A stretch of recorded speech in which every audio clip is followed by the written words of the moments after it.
So, Michelle, just can you tell us a little bit about yourself and your life?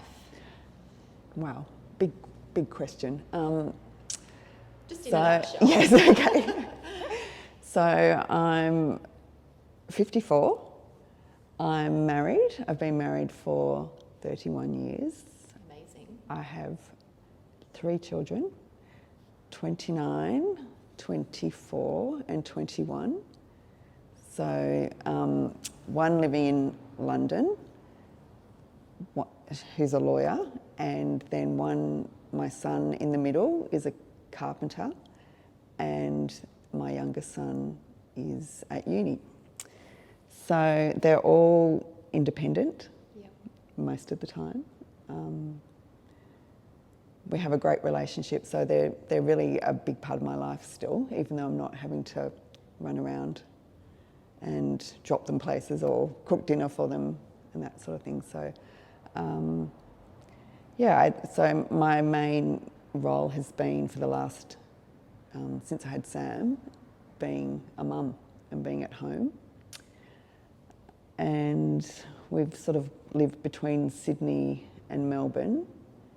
And then 4 years ago, we bought the property in Kyneton, or Kyneton South, so just outside of town.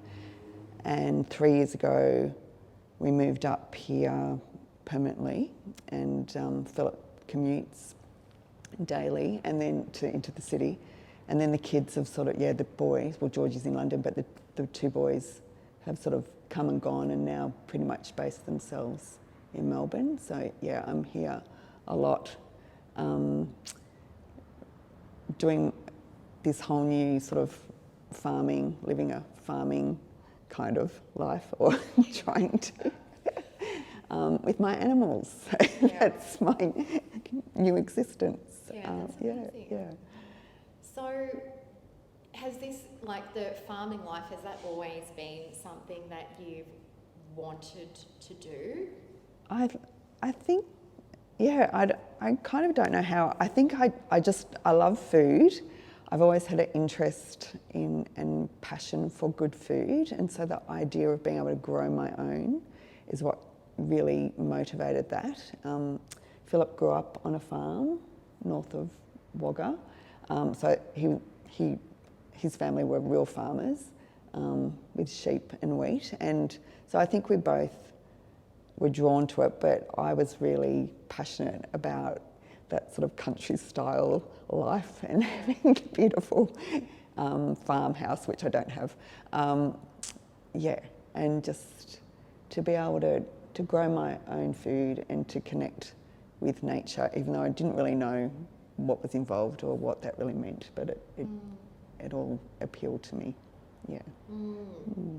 So you've kind of combined a bit of like a tree change with, how do you feel about the term empty nester? Yes, it's I don't really, it just comes upon you so quickly. So I kind of probably haven't really got my head around that.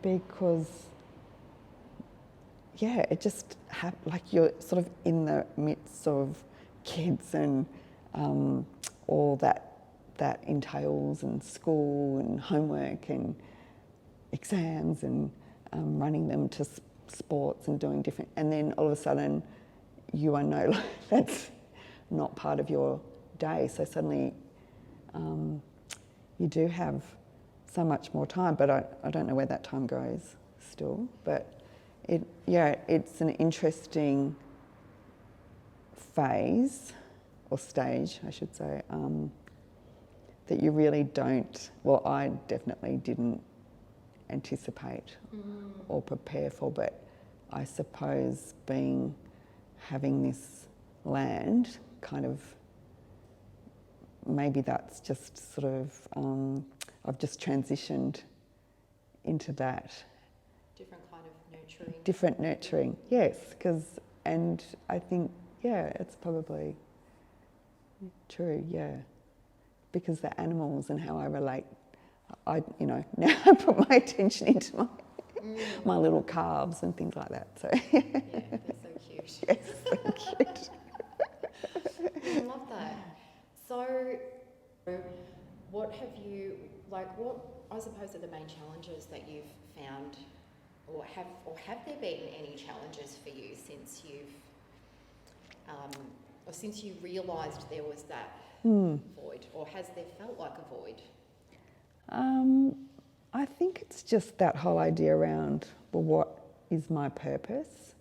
And so those big questions that I fill my notebooks with, trying to find what is the meaning of life and who am I and all those sorts of things. So I do reflect on that a lot, because I would like to think that at the end you can look back and be satisfied with the life that you've lived and leave some kind of legacy.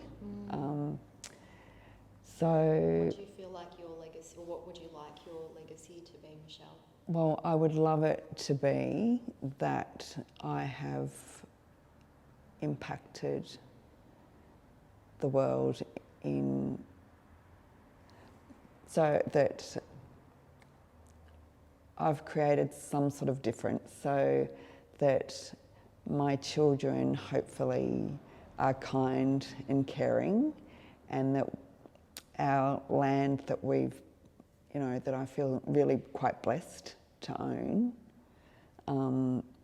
is the better for us living on it. So which is a big task to take on. Yes, and that we can impact, that our animals live good lives, and I don't know, I suppose they're not really big, impactful But I think they things. are. I think that is living that life that we want to, and then letting that ripple out, I think that's what I think is one of the great ways that we can leave a legacy and inspire other people, which is why part of, that we're doing this show, because there is so much good stuff happening in the world, and people doing really inspiring things, even if they're not changing the world, you're changing your part of the world, and I think that is, to me, that's really important, and that's everything. So, I find you really inspiring, Michelle, and because we'll get to it now. So you've got this, because you've got 100 acres, don't you? And so you've got your cows and sheep. Your sheep, and you're very fit and spend lots of time here doing classes, and I know you do other stuff as well. So aside from what you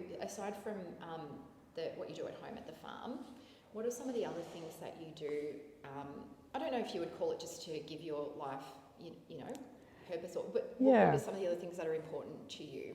So I volunteer, and I've volunteered for a long time in different places.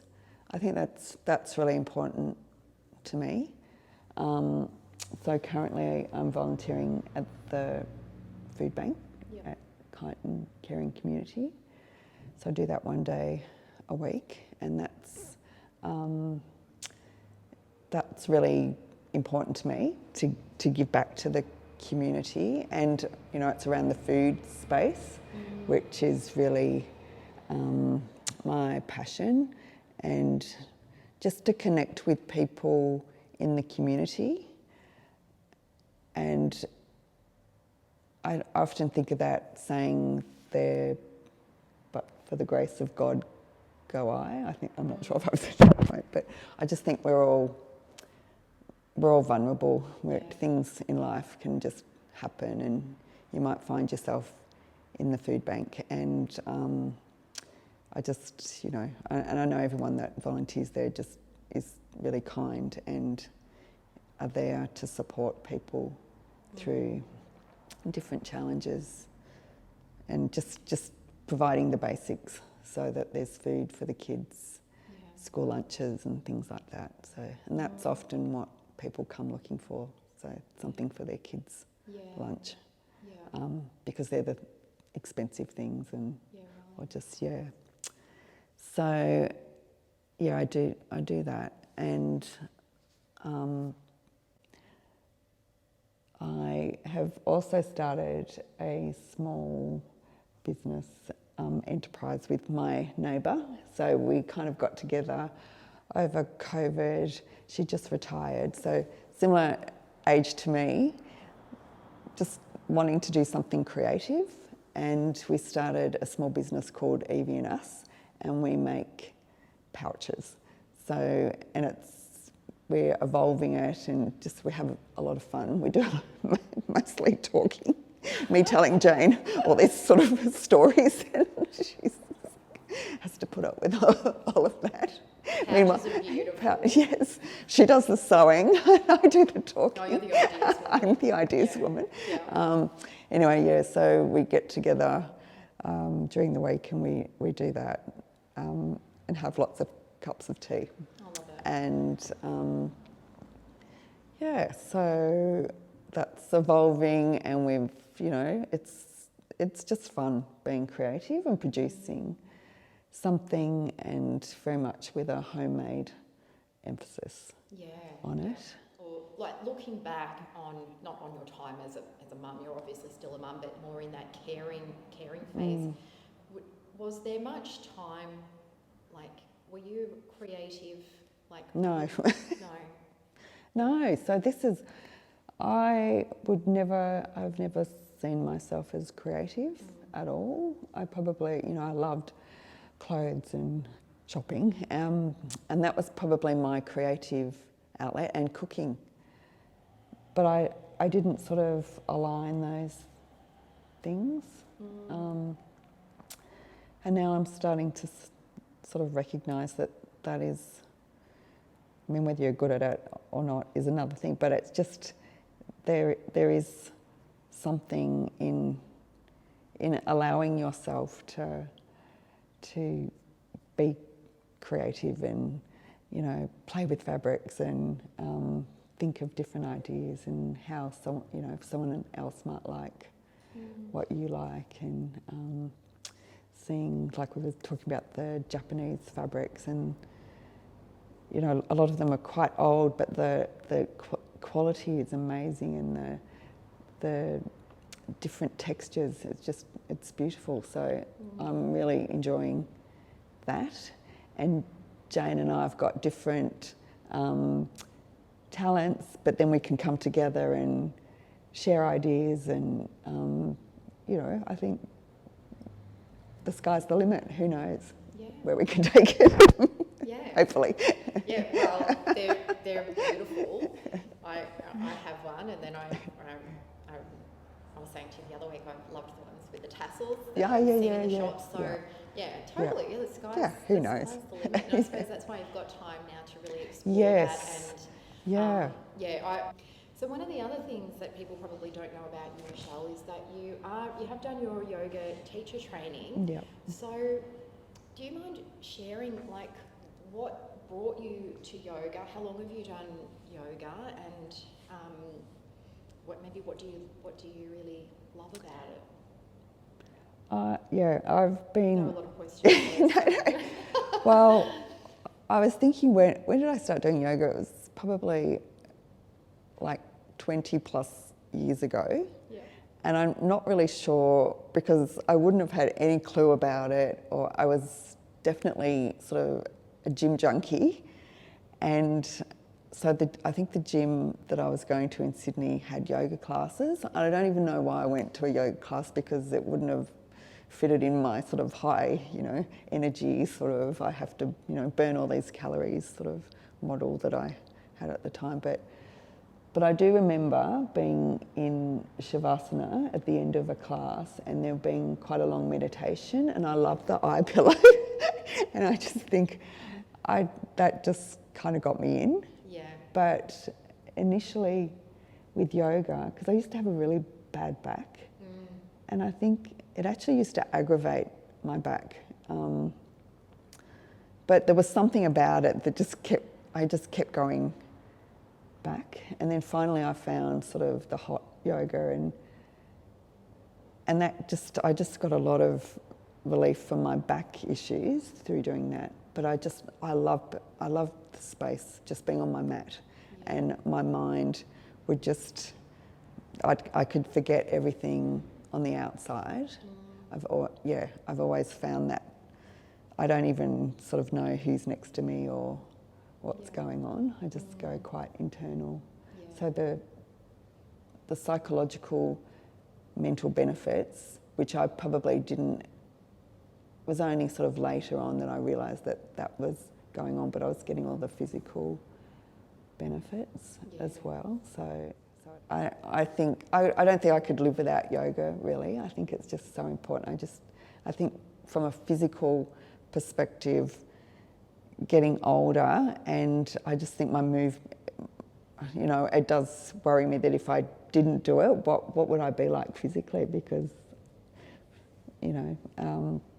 I've always had tightness in my legs, even as a kid, legs and back, and so I just think it just gives me that flexibility and movement, the strength. I can't do any fancy moves. That's the one thing. I don't do any fancy sort of complicated yoga, handstands or headstands or anything like that. So, we're talking about you, thriving. You've got your business, Evie and Us, and your farm, and, great relationship with your husband and your children. But it might not be like that for everybody. What are some of the issues or problems that you might have seen at the food bank, or just know of other people maybe going through, that have been in the same situation as you, have spent all of their lives out of the workforce, spending all their time and energy into raising their children? Can you speak a little bit on that? Yeah, I think it's a really it's an area that doesn't get a lot of attention. Women obviously in their 50s, I think it's the fastest growing group in the of homeless people who are homeless. So I think that it's a very vulnerable stage of life, and obviously, like with the food bank, you do see women who don't fit the profile of who you think might come in or need a bit of help, because marriages break down, and financially they haven't protected, or they're not. Things, obviously, when marriages break down, things can go really wrong, and so whereas maybe the financial, they should split things half and half, that doesn't always work out, and women don't have, they've got to pay rent, there's no income, they've relied on their husband to manage all their finances, and they're just really exposed, and I think it's really scary to see that. So I think I could easily be that person. So It's like what you said before, but for the grace of God, yes, yes. I mean, my husband's pretty much, we've lived a pretty traditional sort of life in that regard. He's been the one that's gone out to work. I mean, I did work. I was a nurse in. Way back, but so he's been the breadwinner, and I've played a very traditional role. So, and conveniently, probably to some extent, I haven't got involved in that side of anything, the financial. So, and don't even. So, in terms of technology. Just the basics. If I suddenly had to do all that, I'm sure I could do it, but I'd be on a really steep learning curve. And I've seen even for my mum, who's about to turn 80, when my dad died, she had to, he looked after all that sort of stuff. So even passwords and all those just little things that you take for granted, that you think, oh gosh, I don't know any of those things if something did go wrong, hopefully not. But yeah, and things like super, we were talking about super. So yeah, when you're a mum at home, you're not getting paid super. So you kind of look back and go, wow, I've done all this work, and I think it's really important work, but it doesn't have that economic value status. Yeah. And yet it is. And you hear all these mixed messages about how important it is, and I really, a lot of people don't have that luxury, and I have been able to do that, and I'm really grateful for that. But it does come at a personal cost. But I'm happy that the way that it's all worked out for me. So, but I'm probably I am in a very fortunate position, and it certainly would have bringing in an income would have been at different times in our life actually really helpful, but my time's now, hopefully. Thank you. I think it's really interesting, and like you said, I don't think it's talked about very much, and so thank you for shining a light on it, and I think it's really, really important. And then also people like you volunteering at places like the food bank, and I think maybe, as always, awareness just of other people, and just knowing that there are vulnerable people, and and it's not a choice. Like I don't think anyone wants to live off government benefits. If there is another way, well, some people, maybe it is a life that they get caught in the cycle of, but I think I think there's a lot of dignity and pride and purpose that comes from being employed, or able to provide for yourself. And I think for most people that would be the choice that they would make, certainly not having to wait for their payment every fortnight, and just being in that dependent type situation. Totally.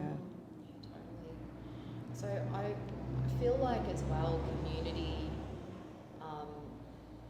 is really important as well I think being part of something bigger than just yourself or just your family, and having connection with people would probably be really good for self-esteem. So I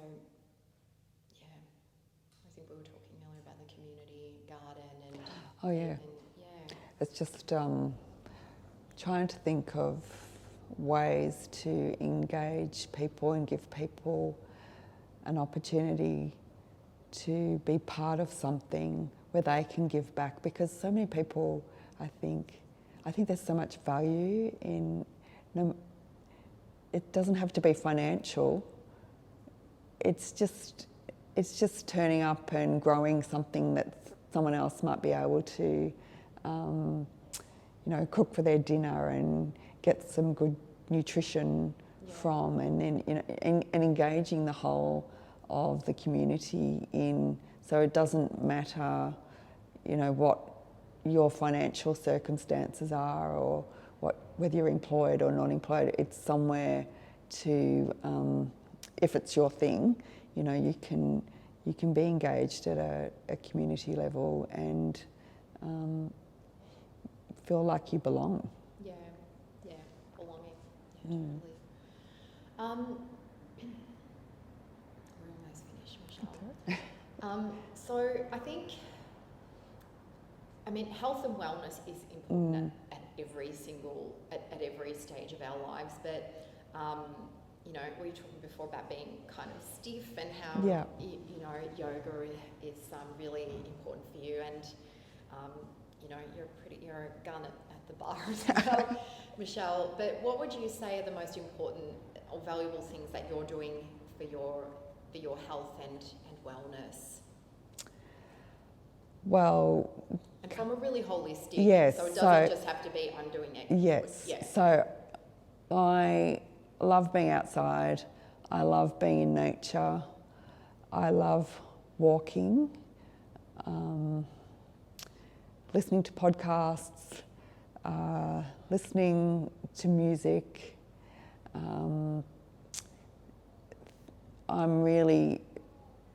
I love growing my own food. I love going to the farmer's market, talking to the people that produce all the good food, and I love cooking and producing a nutritional meal for my family. So that's, to me, like, I feel like I'm giving them a vitamin pill on a plate.